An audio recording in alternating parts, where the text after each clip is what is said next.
Pemirsa, Bupati Kabupaten Pidi, Roni Ahmad, menolak menggunakan mobil mewah sebagai mobil dinasnya.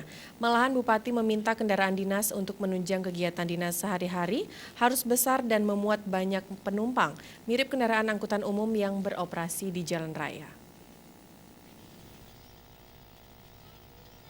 Mobil dengan BL1P adalah mobil dinas Bupati Kabupaten Pidi, Roni Ahmad, atau yang sering disapa Abu Shi. Sekilas mobil ini seperti angkutan umum kebanyakan yang beroperasi di jalan raya di wilayah Aceh, mengangkut penumpang. Saat dijumpai saat menghadiri acara pelantikan Bintara Perbatasan Polri Polda Aceh di SPN Selawah, Bupati Pidi Roni Ahmad menyampaikan menolak menggunakan mobil mewah karena lebih memilih jenis minibus karena harga murah dan ekonomis dapat mengangkut penumpang masyarakat dengan kapasitas untuk 16 orang.